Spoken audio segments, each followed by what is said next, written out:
పరిశుద్ధ గ్రంథము నుండి నిర్గమకాండము 15వ అధ్యాయము. అప్పుడు మోషేయు ఇశ్రాయేలీయులను యెహోవాను గూర్చి ఈ కీర్తన పాడిరి. యెహోవాను గూర్చి గానము చేసేదను, ఆయన మిగుల అతిశయించి జయించెను.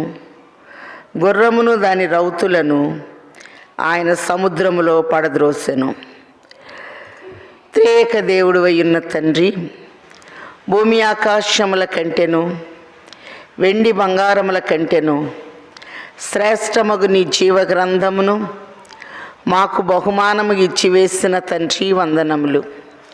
నీ వాక్యము యొద్దకు వచ్చుచుండగా సంపూర్ణముగా నన్ను మరుగు చేసి నీ వాక్యములో ఉన్న అతి శ్రేష్టమైన మర్మములు మాకు బయలుపరచండి. నాయన, మీరు చేసిన ఆశ్చర్య కార్యాన్ని బట్టి చక్కటి పాటలు పాడుతూ నీ బిడ్డలు నాయన సముద్రమంత సమస్యను దాటించినందుకై వందనములు. ఈ సమయములో నీ యొక్క ఏర్పాటు ఏమై ఉన్నదో, ఇశ్రాయేలీలకు నీ ఏర్పాటు ఏ రీతిగా తోడ్పాటు అయి ఉన్నదో బయలుపరచమని వాక్యమై ఉన్న యేసు నామములో వేడుకొంచున్నాము తండ్రి, ఆమెన్. ప్రభునందు ప్రియమైన వారలారా, సమస్త జ్ఞానమునకు మించిన దేవుని సమాధానము యేసుక్రీస్తు వలన మీ హృదయములకు మీ తలంపులకు కావలియుండును గాక, ఆమెన్. మనం గమనించినట్లయితే 12వ అధ్యాయములో రామసేసు నుంచి సుక్కోతుకు బయలుదేరినట్టు చూస్తూ ఉన్నాం. రామసేసు అనేది ఈజిప్టులో చాలా ప్రాముఖ్యమైన స్థలము, ఫరో ప్యాలెస్ కలిగిన స్థలము. మరి బలమైన సింహము లాంటి స్థలములో నుండి సుక్కోతు అనగా దీనత్వంలోనికి వచ్చినట్లుగా చూస్తూ ఉన్నాం.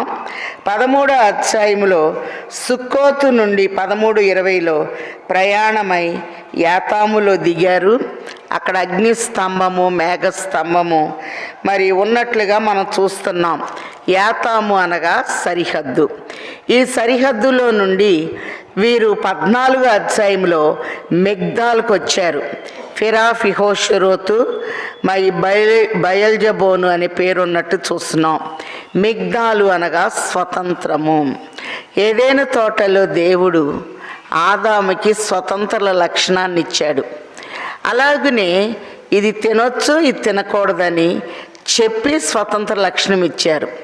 అలాగే సాతాను బంధకాల్లో నుంచి తండ్రి మనల్ని విడిపించి స్వతంత్రులుగా చేసినట్లుగా చూస్తూ ఉన్నాం. మరి ఇక్కడ కూడా మిగ్దాల్ అనగా స్వతంత్రము. దేవుడు వాగ్దాన ప్రజలు నడిపిస్తూ అగ్నిస్తంభం మేఘస్తంభాన్ని ఇచ్చి 14వ అధ్యాయంలో తన మహిమను కనపరిచినట్టు చూస్తున్నాం. ఫరో సేనలు వెంబడిస్తూ ఉన్నట్టు చూస్తున్నాం. మళ్ళీ ఇశ్రాయేలీలు తరుముతూ ఉన్నప్పుడు ఇశ్రాయేలీలు ప్రయాణంలో ఐగుప్తీయులు తరుముతూ ఉంటే ఇశ్రాయేలీలు మళ్ళీ వెనకంజ వేస్తూ ఉన్నట్లుగా దేవునికి మొరపెడుతున్నారు. మళ్ళీ మోషే మీద సణుక్కుంటూ, మాకు ఐగుప్తుల సమాధులు లేవని నువ్వు తీసుకొచ్చావా అని మోషే మీద ఎదురు తిరుగుతూ ఉన్నట్టు చూస్తున్నాం.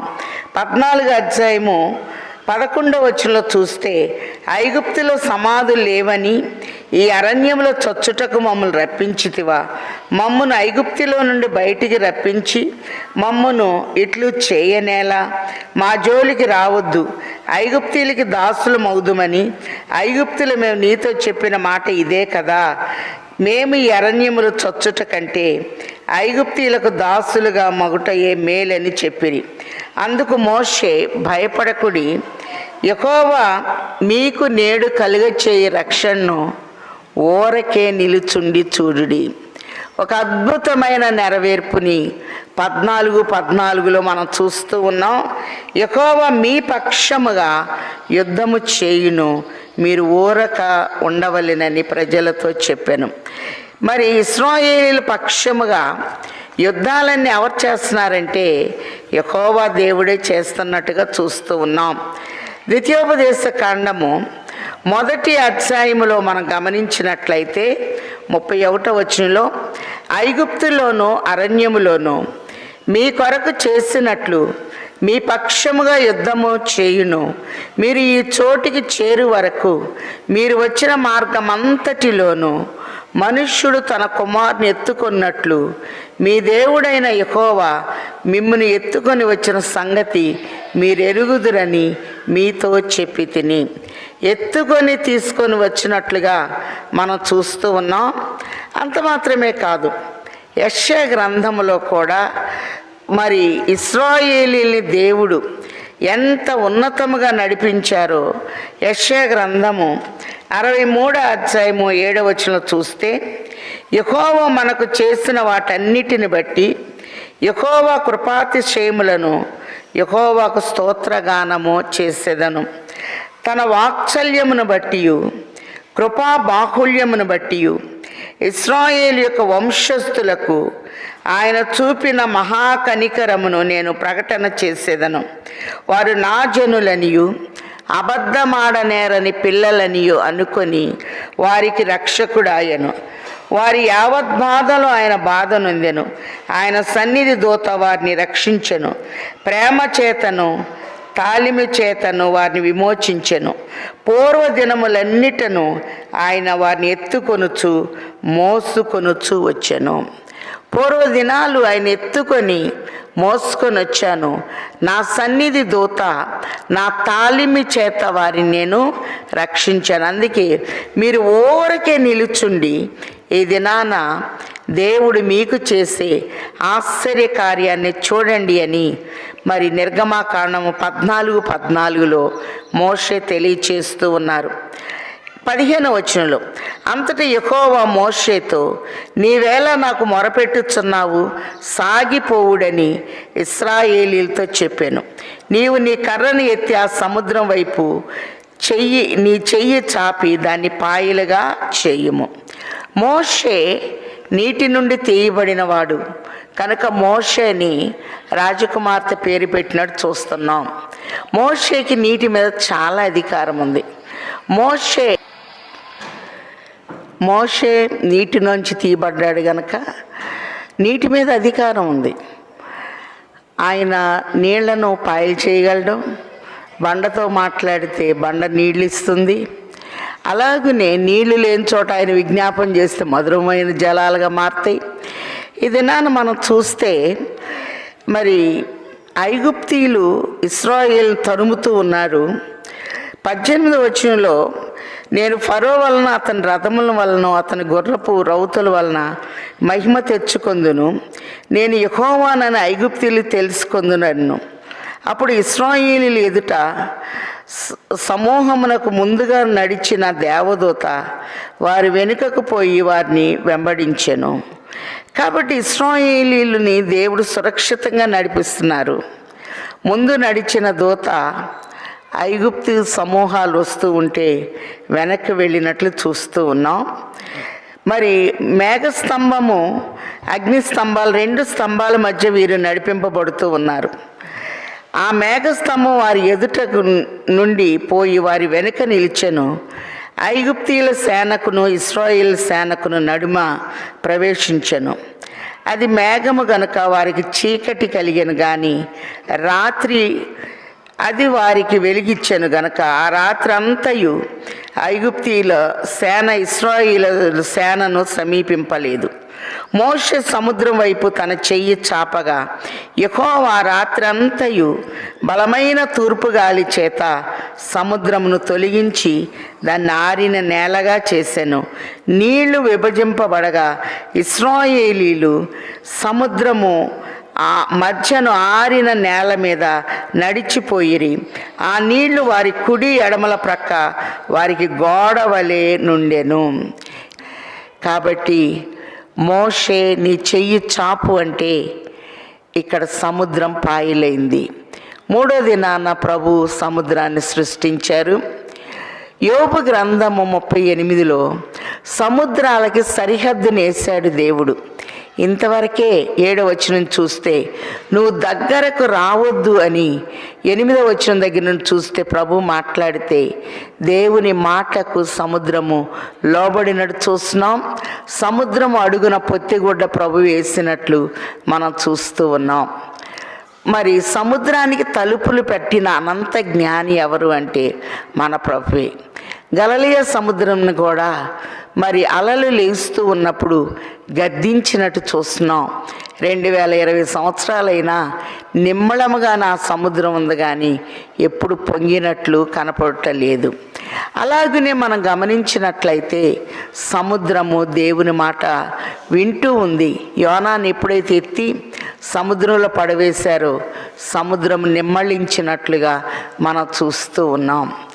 అలాగనే పరిశుద్ధ గ్రంథములో మనం చూచినట్లయితే మరి ఒక రాత్రి బలమైన తూర్పు గాలి చేత ఒక రాత్రి అంతా సముద్రాన్ని తొలగించారు. భక్తిహీనులు కదులుచున్న సముద్రం వంటి వారని చూస్తున్నాం. ప్రకటన 21లో సముద్రం ఇకను లేదు అని చూస్తున్నాం. సముద్రం అంటే సమస్య అసలు. అలాగని ఇక్కడ చూస్తే మరి మోషే చేతులు ఎత్తినప్పుడు, చేయి చాపినప్పుడు నీళ్లు కుడి ఎడమలుగా గోడల వలె నిలిచినట్లుగా మనం చూస్తూ ఉన్నాం. ఆరిన నేలన వాళ్ళు వెళుతూ ఉన్నారు. ప్రభు అంటున్నారు, నేనే మార్గమును సత్యమును జీవమునై ఉన్నాను అని ప్రభు తెలియచేస్తున్నారు. ఇక్కడ కొన్ని గాలులు చూద్దాం. యోహాను సువార్త 3వ అధ్యాయము 8వ వచనంలో గాలి తన ఇష్టమైన చోట విసురును, అది ఎటు నుండి ఎటు పోవునో నీకు తెలియదు, దాని శబ్దము విందువే కానీ ఇష్టమైన చోట గాలి వీస్తుంది. బలమైన గాలి సముద్రం మీద వీచి ఎంత బలంగా వాటిని విడగొట్టి గోడల వలె నిలబెట్టినట్టు చూస్తూ ఉన్నాం. ఆదికాండము 2వ అధ్యాయం 7వ వచనంలో ఏదేను తోటలో ప్రభు తన నమూనాను చేసుకొని ఆదాముకి తన ఊపిరిని ఊదాడు. దేవుని యొక్క శ్వాస ఊపిరి ఒక గాలిగా ఆదాము నాసికా రంధ్రంలో ఊదినట్లుగా మనం చూస్తూ ఉన్నాం. 3వ గాలి మనం చూస్తే 104వ కీర్తనలో గాలి రెక్కల మీద ఆయన గమనము చేయుచున్నాడు, వాయువులను తనకు దూతలుగా చేసుకొని ఉన్నాడు అని మనం చూస్తూ ఉన్నాం. వాయువు అంటే గాలి ఆయనకి దూతలుగా, గాలి రెక్కల మీద ఆయన ప్రయాణం చేస్తున్నారు, గమనిస్తున్నారు అనే మాటలను చూస్తూ ఉన్నాం. అలాగనే 4వ గాలి యోబుతో మాట్లాడుతున్నారు. యోబు గ్రంథం 38లో సుడిగాలిలో నుండి యోబును ప్రశ్న వేస్తూ ఉన్నారు. అలాగనే మరి 6వ గాలి మనం చూస్తే ఆరోహణ గాలి. 2వ రాజుల గ్రంథము 2వ అధ్యాయంలో చూస్తున్నాం కదా, బలమైన సుడిగాలి ద్వారా ఏలియా ఆరోహణమవుతూ ఉంటే ఎలీషా వెంబడిస్తూ ఉంటే, నేను నీ యొద్ద నుండి తీసివేయబడక మునుపు నీకేం కావాలి అంటే రెండు పాళ్ళ ఆత్మ అన్నారు. నువ్వు అడిగింది కష్టతరమే అన్నా కనిపెట్టుకొని పొందినట్టు చూస్తున్నాం. 7వ గాలి పరిశుద్ధాత్మ గాలి. అపోస్తుల కార్యములు 2వ అధ్యాయంలో అందరూ ఒక చోట పెంతెకొస్తు పండుగ దినాన కూర్చుంటే బలమైన గాలి వీచినట్లు ఒక్కొక్కరి మీద వ్రాలగా వాక్శక్తిని పొందినట్టు చూస్తున్నాం. పునరుద్ధాండైన ప్రభువు కూడా యోహాను సువార్త 20లో ఆత్మను వారి మీద ఊదినట్లు చూస్తూ ఉన్నాం.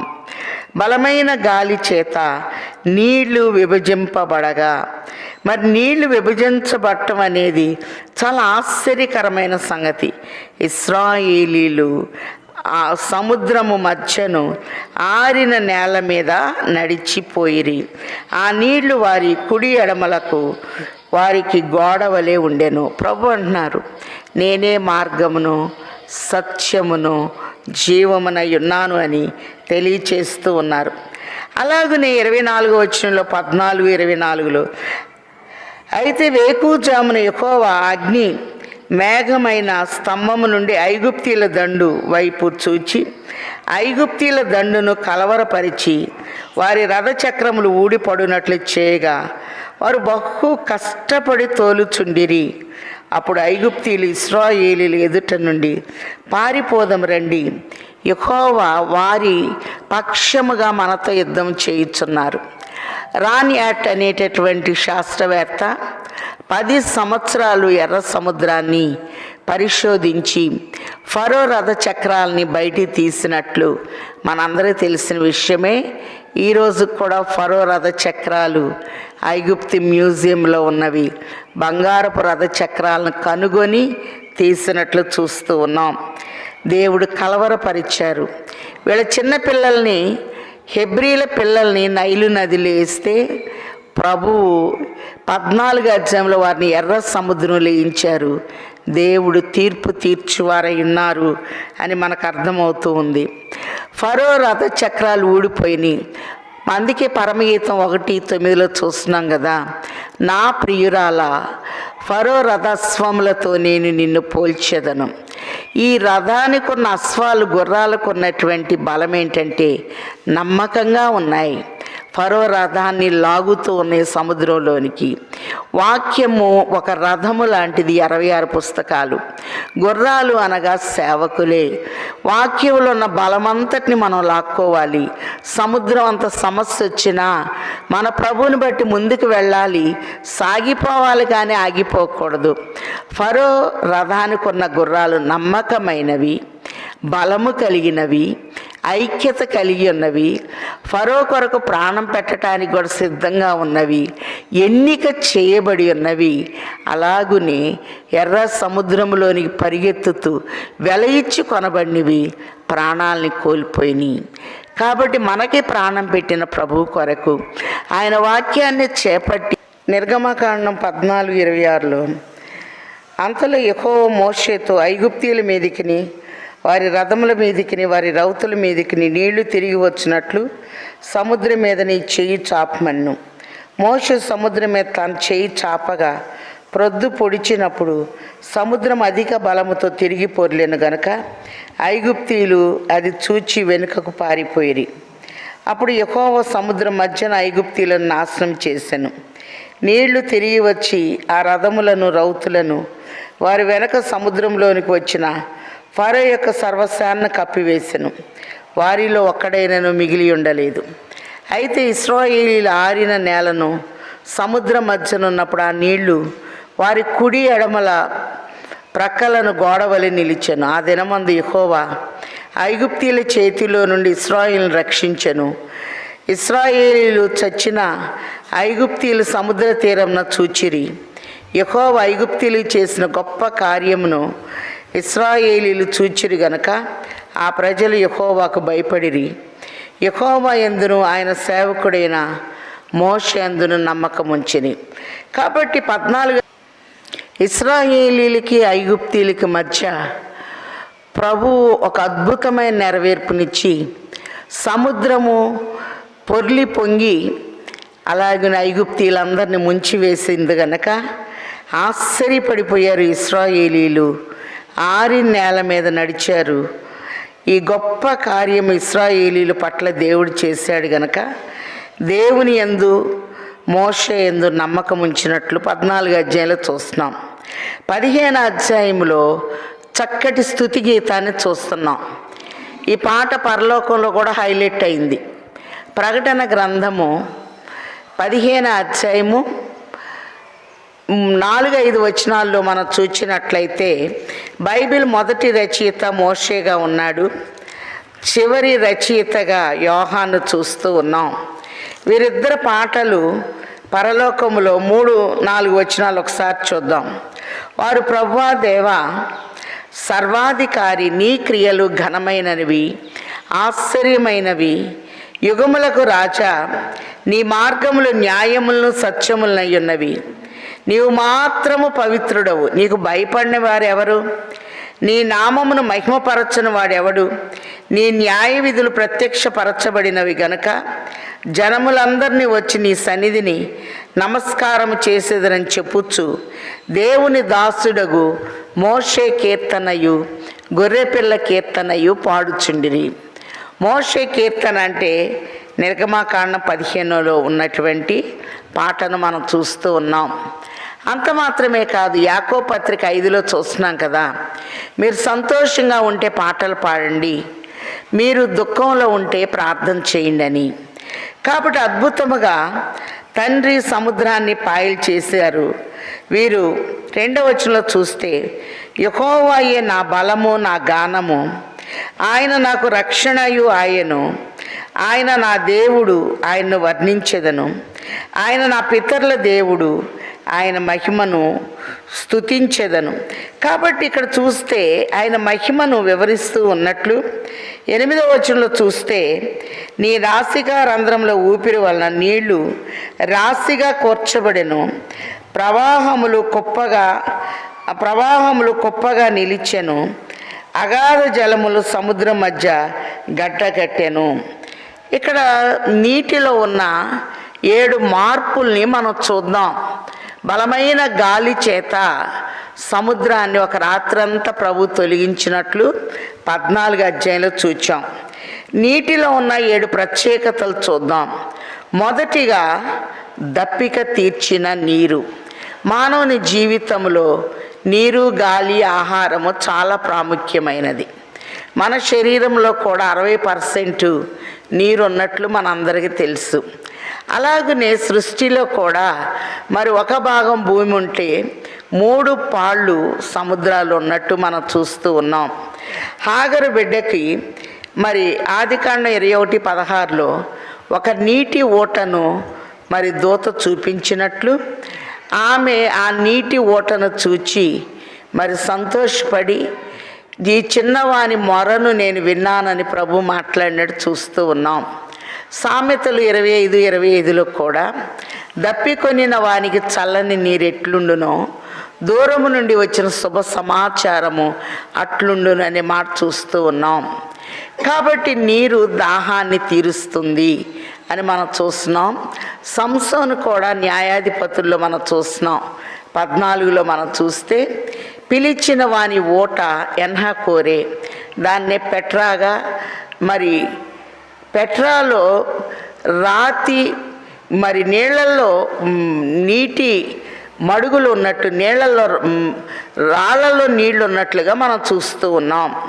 అలాగే స్వస్థతనిచ్చిన నీరు స్వస్థత ఇస్తుంది. నయమాను మరి కుష్ఠరోగి యోర్దాన్లో 7 సార్లు మునుగు అని చెప్పి ఎలీషా చెప్పినప్పుడు కొంచెం తిరస్కరించిన, మళ్ళీ మునిగినప్పుడు పసిపిల్ల దేహం వలె మారినట్లు 2వ రాజులు 5:14-15 వచనాల్లో చూస్తున్నాం.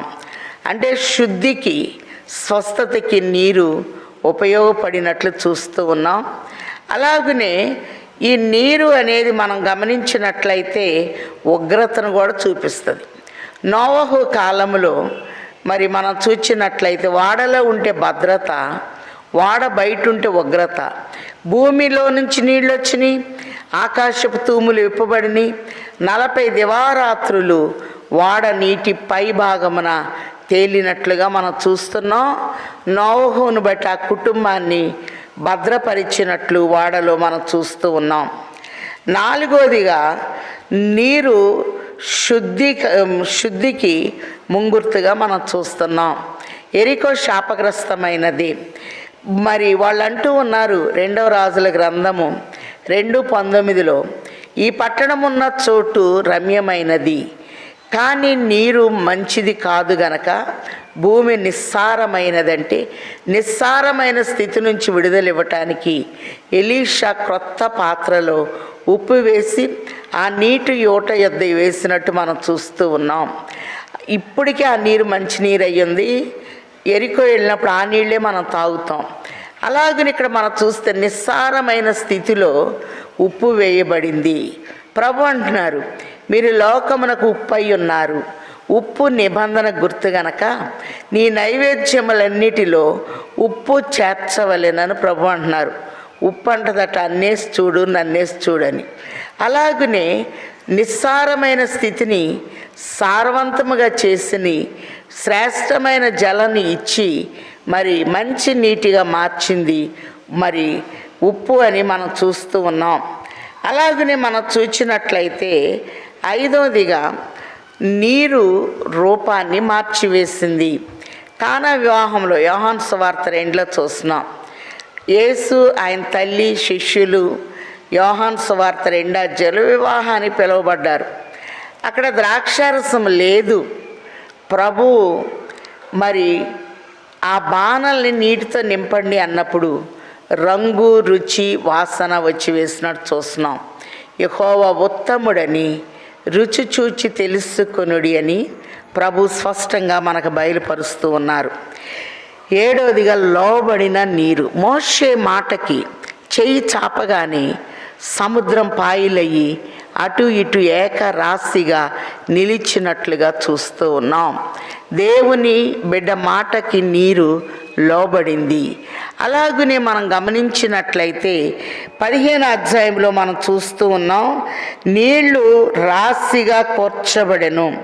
8వ వచనం, నీ రాశికా రంధ్రముల ఊపిరి వలన నీళ్లు రాశిగా కూర్చబడెను, ప్రవాహములు కుప్పగా నిలిచెను. మందసం భుజం మీద పెట్టుకొని యోర్దానులోకి వెళ్ళేటప్పుడు యాజకుని వస్త్రపు అంచు తగిలినప్పుడు నీళ్లు ఏకరాశిగా నిలిచినట్టు చూస్తూ ఉన్నాం. కాబట్టి సంతోషంగా ఉంటే పాటలు పాడండి అని ప్రభు తెలియచేస్తున్నారు.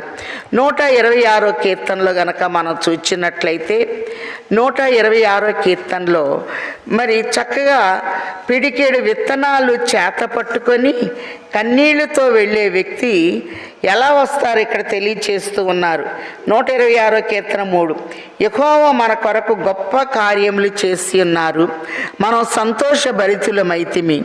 దక్షిణ దేశంలో ప్రవాహములు పారునట్లుగా యెహోవా చెరపట్టబడిన మా వారిని రప్పించుము. కన్నీళ్లు విడుచుచు విత్తువాడు సంతోష గానములతో పంట కోసెదరు. పిడికెడు విత్తనములు చేత పట్టుకొని ఏడ్చుచు పోవు విత్తువాడు సంతోష గానము చేయుచు పనలు మోసుకొని వచ్చేదరు. కాబట్టి సంతోష గానము అనే మాటను మనం చూస్తూ ఉన్నాము. అంత మాత్రమే కాదు, ఇక్కడ మనం చూచినట్లయితే మరి సంతోష పూరితమైన పాటలు మరి ఉల్లాసాన్ని కలిగిస్తూ ఉన్నట్లుగా చూస్తూ ఉన్నాం. ప్రభు చేసిన అద్భుత కార్యాలను బట్టి చక్కటి పాట రూపంలో ప్రభు ఇక్కడ మనకు తెలియచేస్తూ వీరు పాటలు పాడుతూ 19వ వచనంలో చూస్తే, యెహోవా నిరంతరము ఏలువాడు, ఫరో గుర్రములు అతని రథములను అతని రౌతులను సముద్రములో దిగ్గా యెహోవా వారి మీదికి సముద్ర జలములను మళ్లించెను. అయితే ఇశ్రాయేలీలు సముద్రం మధ్యను ఆరిన నేలను నడిచిరి. 20వ వచనంలో 15-20, మరియు అహరోను సహోదరియు ప్రవక్తియు నగు మిర్యాము తంబురను చేత పట్టుకొను. స్త్రీలందరూ తంబురలతోనూ నాట్యములతోనూ ఆమె వెంబడి వెళ్ళగా మిర్యాము వారితో కలిసి ఇట్లు పల్లవి ఎత్తి పాడెను. యెహోవాను గానము చేయుడి, ఆయన మిగులు అతిశయించి జయించెను. గుర్రమును దాని రౌతును సముద్రములో ఆయన పడద్రోసెను. మోషే ఎర్ర సముద్రము నుండి జనులను సాగచేయగా వారు షూరు అరణ్యములోనికి వెళ్ళి దానిలో 3 దినములు నడిచిరి. ఇక్కడ మనం చూస్తే మొట్టమొదటి రామశేషు నుంచి సుక్కోతుకు వచ్చారు. సుక్కోతు నుంచి యాతాములు అగ్నిస్తంభం మేఘస్తంభం వచ్చింది. యాతాము నుండి వారు మిగ్దాలకు వచ్చారు. మిగ్దాలు అనగా స్వతంత్రము అని మనం చూచాం. మిగ్దాల నుండి వారు వచ్చినటువంటి స్థలము మనం చూచినట్లయితే 5వ స్థలముగా మరి షూరు అరణ్యాన్ని చూస్తున్నాం. ఈ షూరు అనగా దేవుని కృప. ఇక్కడ హాగరుతో దేవదూత మాట్లాడినట్లు ఆదికాండం 16:7 మనం చూస్తున్నాం. షూరు నుండి వాళ్ళు మరి మారాకి వెళ్ళినట్టు చూస్తున్నాం. మారా అనగా చేదు. మారా నీళ్లు చేదైనవి గనుక వారు ఆ నీళ్లు త్రాగలేకపోయిరి. కాబట్టి నీళ్లు చేదైనట్లుగా మనం చూస్తున్నాం. మధురమైన అనుభవాలు. ఇక్కడ వీళ్ళు చక్కటి పాట పాడినట్టు చూస్తున్నాం. ఇక్కడ 7 మాటలను చెప్పుకుందాం. 1, ఐగుప్తు సమూహాన్ని చూస్తున్నాం. 2, ఇశ్రాయేలు సైన్యాన్ని తరమటానికి వచ్చారు, అందుకే సైన్యములకు అధిపతి యెహోవా అని చూస్తున్నాం. 3 సహాయం చేశాడు ప్రభు. అలాగే నేను నీళ్లు ఎప్పుడు ఆగాలో ఆగిని, ఎప్పుడు పొరలాలో అప్పుడు పొడిలేటట్లు మరి చేసినట్టు చూస్తున్నాం. 4వది సంకల్పం. ఇశ్రాయేలీలు దైవ సంకల్పంలో ఉన్నట్లుగా మనం చూస్తున్నాం. 5వదిగా సముద్రము, విడిపోయిన సముద్రము మళ్ళీ ఐగుప్తీల్ని మింగివేసింది. కారణం, వీళ్ళ చిన్నపిల్లలందరినీ నైలు నదిలో వేయమని మొదటి అధ్యాయంలోనే ఫరో ఆజ్ఞాపించాడు. 2వ అధ్యాయంలో హెబ్రీ పిల్లల నదుల్లో వేస్తే ప్రభువు వీరిని 6 లక్షల కాల్బలముగా ఆశీర్వదించి మరి ఐగుప్తి పెద్దల్ని మరి అలాగునే ఫరో రథ చక్రాలు సముద్రంలో మునిగిపోయినట్టు చూస్తూ ఉన్నాం. కాబట్టి 6వదిగా సాక్ష్యము. కాబట్టి ఎంత గొప్ప సాక్ష్య సమూహము మేఘము వలె మనల్ని ఆవరించి ఉండగా అని మన పత్రిక పాఠాల్లో చూస్తూ ఉన్నాం. సాక్ష్యం ఏంటంటే వీరు 6 నెలలు దాటారు, వారు సముద్రం మధ్యంలో చనిపోయారు. అలాగని 7వదిగా సంభ్రమం. కాబట్టి ఆశ్చర్యంగా మరి ఇక్కడ మిర్యాము అనే ప్రవక్త కూడా తంబుర చేతబట్టుకొని మరి సందడి చేస్తూ ఉన్నారు, సంబరపడుతూ దేవునికి స్తుతిగానం చేస్తూ. 21లో మిర్యాము వారితో కలిసి పల్లవి ఎత్తి పాడాను, యెహోవాను గానము చేయుడి, ఆయన మిగులు అతిశయించి జయించెను, గుర్రమును దాని రౌతును సముద్రములు ఆయన పడద్రోసెను అనే మాటలను చూస్తూ ఉన్నాం. మారాకు వచ్చారు, మరి ఒక అద్భుతమైన నెరవేర్పు కనపడితే ఒక చేదు అనుభవం. కాబట్టి వారు ఆ నీళ్లు త్రాగలేకపోయి, అందువలన దానికి మారా అను పేరు కలిగెను. నేను 25 సార్లు ఈ మారాకి వెళ్ళాను. ప్రజలు మేమేమి తాగుదుమని మోషే మీద సణుగు కొనగా, అధ్యాయానికి ఒకసారన్నా సణుగుతానే ఉన్నారు వీళ్ళు. అతడు యెహోవాకు మొరపెట్టాను, అంతటి యెహోవా అతనికి ఒక చెట్టును చూపాను, అది ఆ నీళ్లలో వేసిన తర్వాత నీళ్లు మధురములాయెను. కాబట్టి నా నామంలో గిన్నెడు చన్నీళ్ళు ఇస్తే మీ ప్రతిఫలము పోదు అన్న తండ్రి చేదు నీటిని ఇక్కడ మధురంగా మార్చారు. ఎరికోలో నిస్సారమైన నీటిని ఉప్పు వేసి మధురంగా చేశారు. అలాగనే నీటినే ద్రాక్షరసముగా రూపాన్ని మార్చి రంగు, రుచి, వాసన అనేది కానా వివాహంలో దేవుడిచ్చినట్లుగా మనం చూస్తూ ఉన్నాం. కాబట్టి ఇక్కడ మనం చూస్తే ఒక చెట్టును చూపెను, అతడు అది ఆ నీళ్లలో వేసిన తర్వాత నీళ్లు మధురములాయెను. అలాగే చేదు అనుభవాల్లో మరి నెబుకద్నెజరుతో దానియేలు అంటాడు, రాజా ఆ చెట్టు నిన్ను సూచించుచున్నది అని. పౌలు గారు అంటారు, నేను నాటాను, అప్పుల్లో నీళ్లు పోసాడు, వృద్ధి చేయువాడు దేవుడే. అలాగే దేవుని పిల్లలు కూడా చెట్లతో పోల్చబడ్డారు. అందుకే నీటి ఓరన నాటబడినదై ఆకు వాడక తన కాలమందు ఫలమిచ్చు చెట్టు వలె ఉండును, అతడు చేయునదంతయు సఫలమగును అనే మాటల్ని మనం చూస్తూ ఉన్నాం. ఆ చెట్టు ప్రభువుకు సాదృశ్యంగా మనం చూస్తూ ఉన్నాం. చేదు అనుభవాలు మధురమైన అనుభవాలుగా మారాలి అంటే ఇక్కడ ఆ చెట్టు ఆ చేదు నీటిలో వేసినట్లుగా మనం చూస్తూ ఉన్నాం. యెహోవాకు మొరపెట్టాను, అంతటా యెహోవా అతనితో ఒక చెట్టును చూపాను, అది ఆ నీళ్లలో వేసిన తర్వాత నీళ్లు మధురములాయెను. అక్కడ ఆయన వారికి కట్టడను విధించి విధిని నిర్ణయించి అక్కడ వారిని పరీక్షించి మీ దేవుడైన యెహోవాకును శ్రద్ధగా విని ఆయన దృష్టికి న్యాయమైనది చేసి ఆయన ఆజ్ఞలకు విధేయులై ఆయన కట్టడలన్నిటిని అనుసరించి నడిచిన ఎడల నేను ఐగుప్తీలు కలుగచేసిన రోగములలో ఏది మీకు రానియను, నిన్ను స్వస్థపరచు యెహోవాని నేనే అని ప్రభు అంటూ ఉన్నారు. యెహోవా రఫా, ఆయన స్వస్థత అనేది చూపిస్తున్నారు. కాబట్టి ఇక్కడ మారా 6వ స్థలంగా చూస్తున్నాం, చేదును మధురంగా మార్చివేసినట్లు. 7వ స్థలము ఎలీం. ఎలీం అనగా సమృద్ధి, 70 ఈత చెట్లు, 12 నీటి ఓటలను చూస్తూ ఉన్నాం. కాబట్టి నీటి ఓటలు అనేది 12 గోత్రాలకు సాదృశ్యంగా చూస్తున్నాం. 70 ఈత చెట్లు అనేవి ఇశ్రాయేలీలో 70 మంది పెద్దల్ని చూస్తున్నాం. ఎందుకంటే 17 అధ్యాయంలో ఈ 70 మంది మనకు కనపడతారు.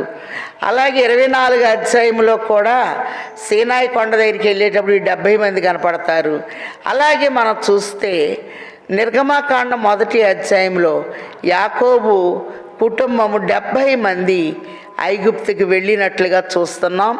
430 సంవత్సరాల్లో 6 లక్షల కాల్బలము మరి బయటకు వచ్చి వేసినట్లుగా చూస్తున్నాం. నిండు శ్రమన్నా మగపిల్లల్ని చంపేయాలన్నా నిన్ను కాపాడువాడు కొనకడు నిద్రపోడని తండ్రి భద్రం చేసినట్టు చూస్తూ ఉన్నాం. కాబట్టి నీరు దప్పిక తీర్చింది, నీరు రూపాన్ని మార్చుకుంది, ద్రాక్షారసముగా మారింది. నీరు మాటకు లోబడి అటు ఇటు గోడలుగా నిలిచింది. నీరు ఉగ్రతను చూపించి నోహు కాలంలో మరి నీట అందరూ మునిగి చనిపోయిరి అని మనం చూస్తున్నాం.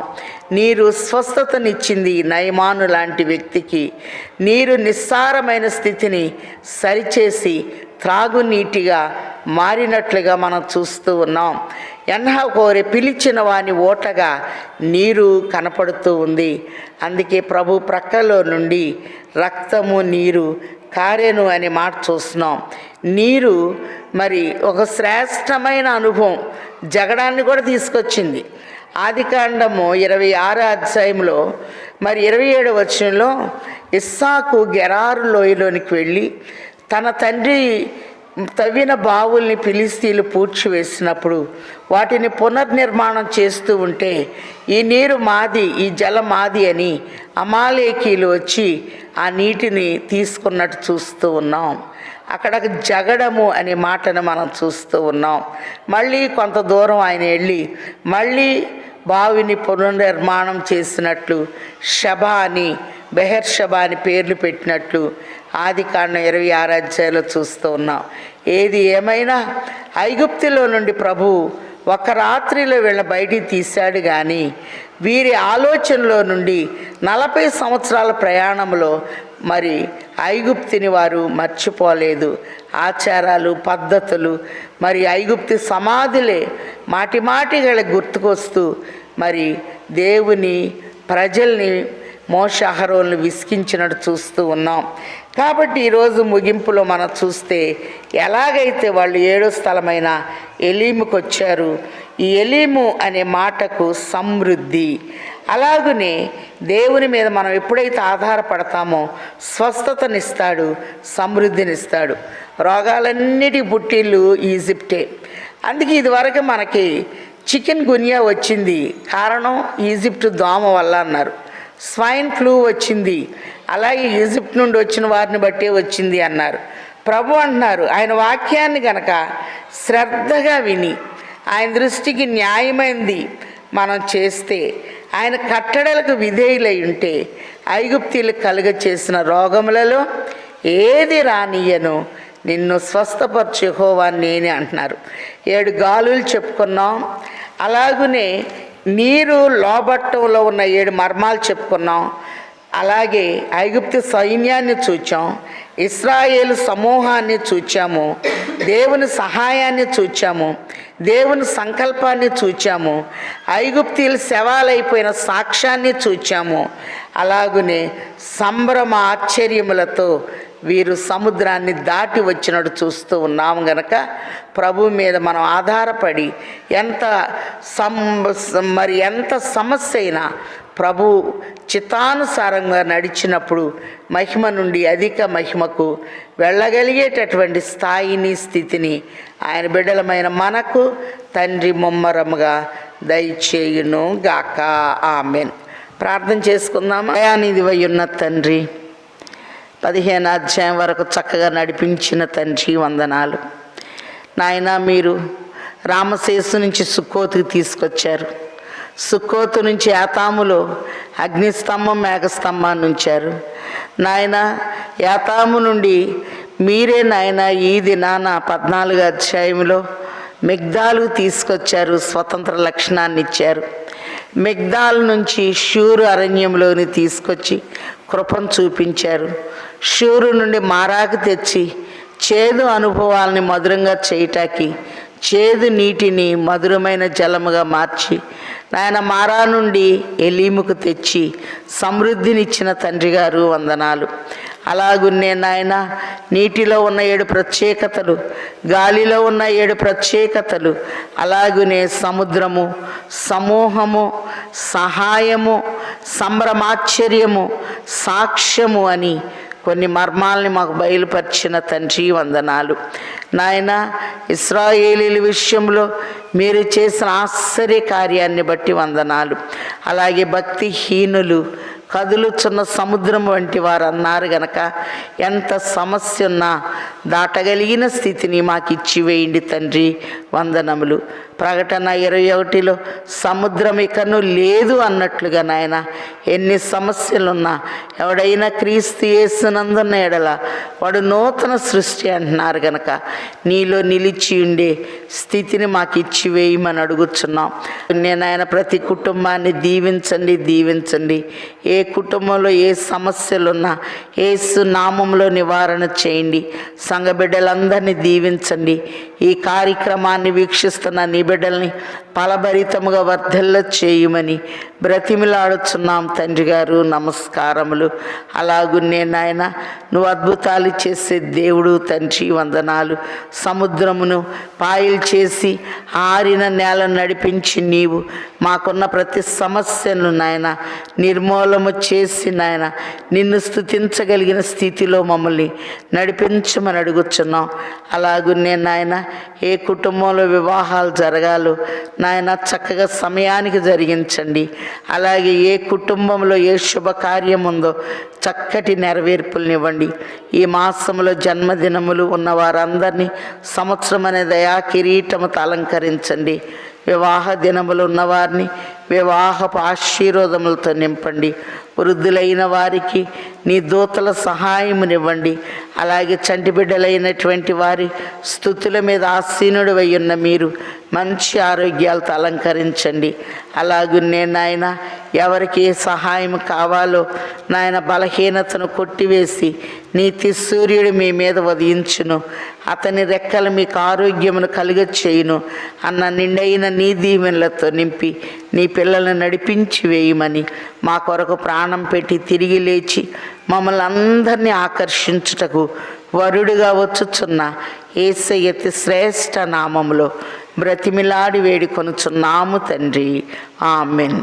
ప్రభు మిమ్మల్ని ఆశీర్వదించి మిమ్మల్ని కాపాడునుగాక, ఆమెన్. ప్రభు మీ మీద తన సన్నిధి కాంతిని ఉదయింపచేసి మిమ్మల్ని కరుణించునుగాక, ఆమెన్. ప్రభు మీ మీద తన ముఖ కాంతిని ప్రకాశింపచేసి సమాధానంతో సమృద్ధితో నింపి నూరంతలుగా ఫలభరితముగా వర్ధిల్ల చేయును గాక, ఆమెన్. అందరికీ మరణాత.